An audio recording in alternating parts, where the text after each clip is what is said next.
Hi everyone, welcome to Good Morning Toowoomba with Ben Apsey, and I'm Daryl Nicholson, more than just a postcode, and Toowoomba 4350 TV. So, mate, Monday the 21st of September in the year 2020. We've done hundreds of these shows. I was looking back. We started this in April. You created it in April, and there's been hundreds of shows, so it's been quite amazing. A low of 15 today and a high of 30. 20% chance of rain. Whoa. Yeah, it's going to be a high of 30. And I'm glad I donned on the jorts then. Well, I put on this black bloody polo, but anyhow, as a mentor said to me, just sweat it out. Get your name out there and sweat it out. So, 20% chance of rain, mate, so it's looking pretty sad, but Darwin's been slammed. Monsoon season started early, and thousands of lightning strikes. So they're saying we are going to be expecting this year the rainfall of 2011. So which would be good to get those dams full. And as I keep saying, if we do that, everyone at TRC will be going, "Kumbaya, my lord, kumbaya. The dams are full. The dams are full." Yeah, we don't have to deal with water infrastructure in this term of council. Mate, the city boomed over the weekend. Business was pretty good from the reports I'm reading in the Chronicle, and the feeling. You don't have to read the Chronicle to know that it was good in the CBD. At least in this end of Margaret Street, there were people everywhere. It was bustling, and we had buses pulling in from out of town, wondering where the carnival was, because council obviously didn't make it clear enough that the carnival wasn't actually on, and it was just the gardens that were open. That lady had a busload of 25 people, and she's like, when's the parade start? And I'm like, there's no parade. It wasn't on their website. It's just slack. It's just outright laziness. Food and wine, looking for the food and wine. I said it's not on. The best thing you do is go to a Ferris wheel up at the Botanical Gardens. So it was very, that was an interesting conversation to have. But we've had the front end of Carnival Lane next door is open now. So you can walk all the way up and down Margaret Street on both sides, the shady, cold side of the street or the sunny side of the street, without having to walk out onto the road and back in. And we had a good bash here. We had some live music down here, and that's where the lady with the bus pulled in. She saw some activity here and asked me where everything was happening. And I said, well, it's happening here. You can unload your 25 here and have some coffees with us, but otherwise you just got to go up to the Botanical Gardens and just some other gardens. Some private gardens did open. I did see 6 private gardens open, but I don't know whether many people went through them. I think they were trying to get some people through. But Local and Live went off really well at Powerhouse on Saturday night. The bands on it was a good night. Saturday night were excellent. It was certainly fun to be thrown in the deep end and MC that one with yourself and Ruby Slippers. Ian Stewart was a bit held up. He was had a little bit of an illness that was holding him up, so he didn't get there on the night. But look, it was a good night, and we thank those people that came out and spent their $15. And mate, $15 to see 6 acts. Well, what a following for cardboard cutouts to have a group of people rock up just to see them. And even the Screaming Chocos had a huge fan crowd hanging around as well. So 9:45, 15 people rocked in, paid their $15 just to come see the cardboard cutouts. I'm predicting those guys are going to make a name for themselves in the music industry in the next couple of years, and even Michelle backed me up on that. So for Michelle to back me up, I think we've certainly got some great talent there. Mate, the Power 100 continues. It does. The Power 100 continues. Let's. I'm not sure where we left off the other day. Where were we up to? Well, we talked about Jimmy S from August, didn't we? And Hazel Mark. No, I don't think we did. No, we got to go King back. Green. We did. Yeah. We did talk Wendy Yeager and all them. Yep. Okay. Justin and I went through that one. So it was. So from 70 back, 70 Mark Ward from McDonald's, and he married Heidi Armitage, and he then took over the McDonald's franchises. Guess who trained him, mate? Me. Walked in one day. Macca's manager. Well, I was. Yeah, I worked for Clive Armitage, and Clive said one day, my son-in-law to be is coming in to learn how to be a manager, and I trained him. There you go. Yeah, so I was a manager for Clive Armitage for a long time. So you'd expect that you'd be higher than him on this list then? So good on your mark, getting up there, number 70. I think it's his second time on the list. Dr. Marie Toombs is 69 from the Carball Institute, and she's the Associate Dean there as well. 68, she's from the Carball Institute, and she's an Associate Dean somewhere else. I haven't got that written down, I do apologise, but congratulations, Dr. Marie Toombs.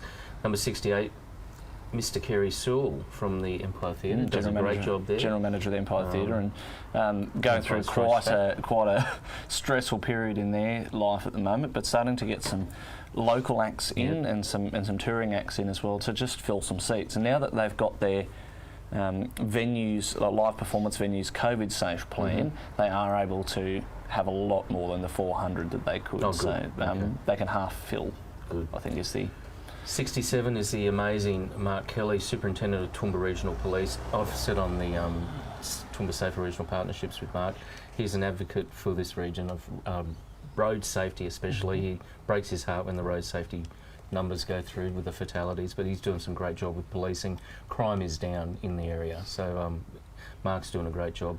Number 66 is Max Sterling. They call him Mr. Highfields, mate. Done some big projects out there in Highfields, building shopping centres and doing development out there. So Mac is 66. 65 is Mike Wells. He's a horticulturalist and an ambassador for the Garden City for flowers and horticulture. I've never met Mike. I didn't even know what he did, but there you go. 64 is Deborah Bailey. She's the CEO of Toowoomba Clubhouse. I've driven past there many times and always a crowd trying to see what's going on in there, the clubhouse. You don't know? Well, the clubhouse used to have a lot to do with Bounce coffee shop back in the day, with the social enterprise there, but they're more so with the Vanguard laundry guys from there. Yep. Oh, beautiful. Number 63 is Arun Pratrap. He's a TRC financial and business strategy manager. He's got about a $500 million budget that he manages. So, Arun, congratulations there, number 63. Number 62 is Dr. Linda Evans. She's the Deputy Principal of Fairholme College.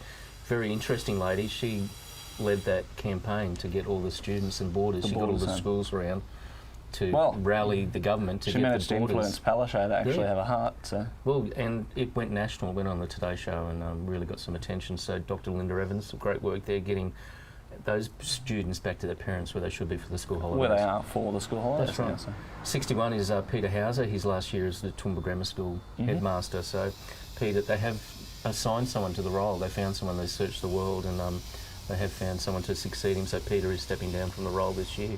Look forward to seeing you, Peter, at the grammar school formal. That room is it's booked. So looking forward to that. Then we move on to the next 10, 60 to 51. Graham Barron, absolutely amazing man, been running the Toowoomba Hospice. He's the head of the Toowoomba Hospice, does some great work. So there's a lot of community groups and heads of community groups that's made it to this. It's really cool. 59 is Andrew Bullon. He's the Director of Precinct Town Planning. Yes. Do you know him? I do. You do? Yeah, okay. So he's been accredited with some major work here in Toowoomba and award-winning town planner. So. Number 58, one of my mentors, including Jimmy Aspro, who was at 71, I think Jimmy was. Jimmy was at 73. He's been one of my mentors in life. I met Jimmy when I was very young, but Clive Armitage, I started work for him when I was 14. I came to Toowoomba and Mum took me to McDonald's and I had my first Big Mac and I saw Clive. And I said to Mum, I'm going to work for that man, and I did. My first shift was I would have thought that someone like Clive Armitage would be a little bit higher up than the 50s. He was higher last year. He's got a building at Empire Theatre with his name on it. So. Well, he's a philanthropist. He's made his fortune from McDonald's. He had 7 or 8 stores at one stage when I was working for him. His Cop and Co Museum, he's thrown a fair bit of money at them, and the Empire Theatre, which has got the Armitage Theatre. Number 57 is Marilyn Strofeld. Darling Downs and Westmoreton Primary Health Network. Far out, that's a mouthful. So she's a director of there, so doing some great work there, Marilyn, good on you. Number 56, Andrew Viland, Dornbush Partners. Just up the road. He also gets on Sky sometimes and talks about finance and stocks and that sort of thing. He's also on the Hospital Foundation and the Empire Theatre Board. Number 55 is Dr. Patrick Coghlan. He's the Executive Director of Catholic Schools Diocese Toowoomba. Oh, Catholic care. I'm just a poker machine attendant. That's a big title, isn't it? Executive Director of Catholic Schools Diocese Toowoomba. So, Dr. Patrick Coghlan. Number 54, Chainsaw. Macca. Ian McFarlane. He's still up there, mate. He's still doing work in our community, which is great. I love Ian McFarlane. My daughter was on a trip down in... she was going with the Trip of St Saviour's and they ran into Macca at the airport. And he'd stopped and talked to them, got selfies taken with him. He's a really nice guy. So. Always, he's a genuine Aussie. Yep. Always willing to sit down, have a chat to you about what's going on in the world, and really, really on the ball. Yep. Number 53 is Jennifer Wright, in brackets Summers. She's known as Jennifer Wright or Jennifer Summers. She's the Toowoomba art advocate, known statewide and Australia-wide, mate, with her art and the critic and ambassador for art. 52 went to school, this guy. He wanted to be a builder, but he wanted to be a special builder, so he went to university and studied. Robert Weymouth, he's the former manager of Hutchinson's Builders in Toowoomba. Pretty well known in Toowoomba. He's got Weymouth Investments now, building a few service stations around the place and developing land and that sort of thing. And number 51, I'm going to call him former Mr. Entertainment because Costa Theodosis has taken over now. Yep. Phil Curry. A bit of a drop from the last time they had this list. 8 and he's down to 51. Phil known, of course, for the Spotted Cow, Blank Space and George Banks, which the Chronicle are reporting he's still involved with George Banks. So, and he must have assigned Dave Shanks to look after that. But Phil Curry, number 51, former Mr. Entertainment of Toowoomba. So that position taken over. Costa and Jasmine haven't been in there yet. No. So I reckon they're going to be up there. It'll be interesting to see who's on the list. I'm seeing a bit of a trend that there are a lot of community organisations on that list at the moment. Well, I'm predicting Nat and Tiff will be on there. They didn't make it last time. Yep. Nat and Tiff Sparry. Yep. Jen Shaw will definitely be on there. Amanda has made it. Amanda from Proteus Place. John and Jackie Armstrong made it. So it's a lot of charity, not-for-profit organisation stuff. Yep. So sad news on Thursday morning, and it's sort of rocked me a little bit.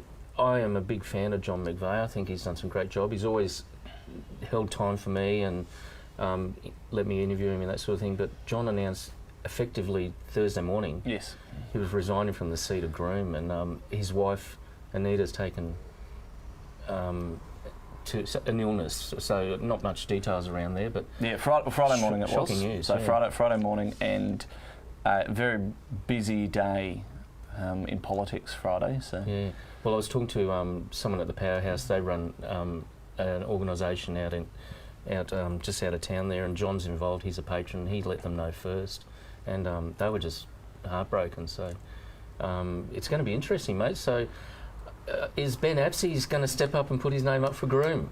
Well, look, it is something that I'm considering. All right, okay. Being that I am a member of the LNP, and they are currently seeking pre-selection candidates, so I have applied for one of those. Yep. So I'll wait for the forms to come through, and we'll see who else is running. There's a few names floating around there at the moment. You think Isaac might have a go? Not sure. The Chronicle did have a report on that.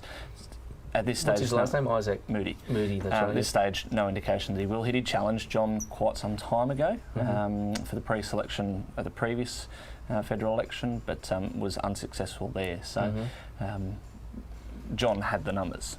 Okay. What it came down to within the party. But yes, no, look, it is something I'm considering. The opportunity's there, and everyone knows I like politics. Everyone knows that I want to get rid of the state government, so what better way to do it than to go to the federal and cut them off at the knees. So. Anyone else that you think might be on the radar in the Liberal Party? Do you want to mention any other names that you think might put their hands up? I won't, out of fear of getting shot. Oh, yes, fair enough. Okay. Well, but there are a few names that are getting floated around internally within the party. Lots of phone calls going on. So I remember when Groom was contested, Josie Howard put her hand up. She ran with the Nick Xenophon party. And there was, she worked for McDonald's Labor Girl. Name escapes me now. She was one of my staff at McDonald's. She had the Toowoomba song. She had a song about Toowoomba. But anyhow, it'd be interesting to see who runs for Labor and those other minor parties as well. So. But still really sad to see John go. Yeah, John. And it is what's known as a safe Liberal seat. Yep. Now, as far as the LNP goes, there's an agreement with the coalition government federally between the Liberals and the Nationals that the seat of Groom is a Liberal Party room seat. Okay. So that's one thing as well that people need to keep in mind. I must say, whenever he spoke in Parliament down in Canberra, I'd sit and listen to what he talked about, and he strong advocate for our region, and loved his job and still does love this region. So, mate, we look back at Stephen Bradbury just a couple of days ago, and Kathy Freeman, they're talking about her again, her run at the Olympic Games and light in the cauldron. Yeah, amazing. Time's just got away, mate. That was 20 years ago.